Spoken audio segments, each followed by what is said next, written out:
গাজীপুরের আওতাধীন ঢাকা জয়দেবপুর ময়মনসিংহ রোডের ৪৬তম কিলোমিটারে সিএনবি বাজার এলাকায় আমরা উচ্ছেদ কার্যক্রম পরিচালনা করি। এই উচ্ছেদ কার্যক্রম পরিচালনাকালে প্রায় ৭০টির মতো পাকা, আধা পাকা, কাঁচা, টিন শেড বিভিন্ন রকমের স্থাপনা আমরা উচ্ছেদ করি।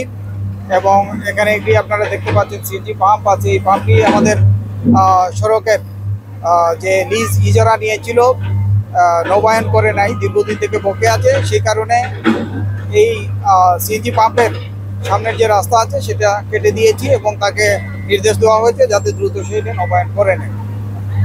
আমরা সারাদিন উচ্ছেদ কার্যক্রম শেষ করে এখনই আমরা সফল সমাপ্তি ঘোষণা করব। এটা চলমান প্রক্রিয়া। আমি নির্বাহী ম্যাজিস্ট্রেট হিসাবে সড়ক জনপদে কর্মরত আছি। প্রত্যেক মাসেই আমরা একাধিক দিন বিভিন্ন জায়গায় প্রোগ্রাম থাকে, আমরা উচ্ছেদ কার্যক্রম পরিচালনা করি। সারা দেশে বিভিন্ন জায়গায় উচ্ছেদ কার্যক্রম পরিচালনা মূলত আমরা উচ্ছেদ করতে করতে সামনের দিকে গিয়েছিলাম। আমাদের সার্ভেয়ার পিছনে ছিল। সার্ভেয়ারকে পিছনে পেয়ে ২-৩ জন, আমি জানি না, তাদের হয়তো ব্যক্তিগত কোনো আক্রোশ থাকতে পারে, তাকে হামলা করে। তো এই ব্যাপারে আমরা আইনগত ব্যবস্থা নেব।